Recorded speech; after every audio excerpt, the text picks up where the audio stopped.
Let me start by saying this in this section, which we are kind of doing an FAQ, some frequently asked questions that we get. This is going to be a fire hose of information. You will not fully grasp all of this just based on this video. That is okay. That's what the Q&A session is for. But we want to address briefly, succinctly, some of the most frequent questions that we do get. Things like, what are the difference? We talk about the difference between education and school. School, as we know it, is a traditional system that is a very narrowly defined system that focuses on academia and says that if you focus on these narrow academic subjects, that the rest of your life maps out. We believe that's not the case. We believe that's provably not the case. Education is the ability to do and create what you want with the life that you have. It's to be able to go forward and create the life that you actually want.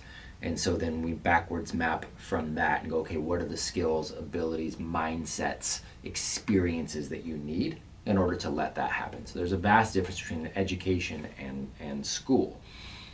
As far as curriculum, what curriculum do you use? I always say the curriculum is self-confidence and self-awareness. We use various tools to allow that to happen, and the tools are dependent upon the young hero and the age. So curriculum could be anything from a Montessori type manipulatives to online programs like Khan Academy and IXL and Dreambox and Lexia, to online college courses, to taking on, some students want to take on various texts and from great books to workbooks. The curriculum is literally what do you need, what are the tools you need to do the things that you want to do.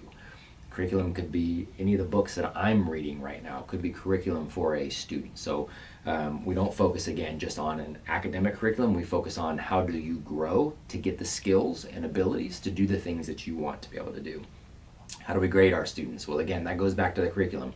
Khan Academy requires a certain percentage of mastery before you can move on to another concept. So Khan ends up doing the grading.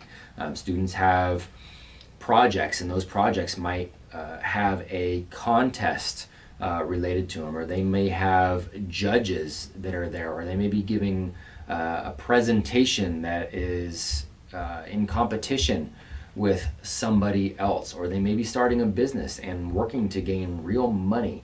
Those are all metrics of how well a student has done on a particular thing, and those are the kind of grading opportunities that we look for. We look for real world feedback versus an arbitrary A through F grade by checking off particular boxes.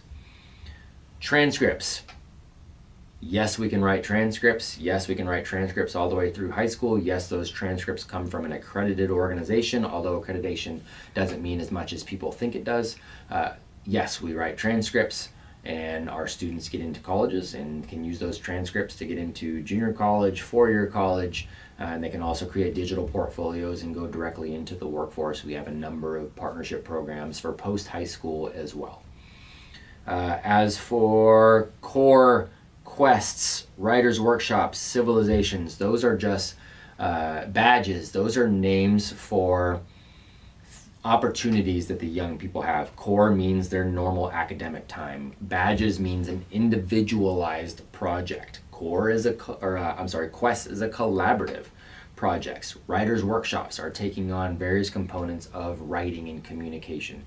It doesn't mean writing an essay for the sake of writing essays. It could be things from writing marketing materials to writing ad copy and everything in between. Civilizations is our version of history, but we think it's more important to be able to step into the shoes of somebody in a historical context, facing historical issues and making hard decisions, practicing making decisions and thinking through what is the ripple effect of making such decisions. And then the last FAQ that we get quite often are the guide qualifications. Do you have credentialed teachers as your guides? Maybe. Some are credentialed, some are not. That is not the qualification we are looking for, because it is a vastly different thing to be a teacher who is made to perpetuate the system of school versus being an educator who is there to unlock the potential of that young hero. So some of our guides have come from traditional schools. And they were what we usually call creatively insubordinate within those schools. Some have come from coaching backgrounds, some have come from business backgrounds, but what they all share in common is the DNA of a human who actually truly believes in young people and wants to equip young people. It's the DNA of a human who wants to equip his or her studio in such a way that he or she becomes irrelevant as quickly as possible. That takes a special kind of mindset. That takes somebody who really truly believes in the hero's journey, and that is the number one qualification for us on our campuses.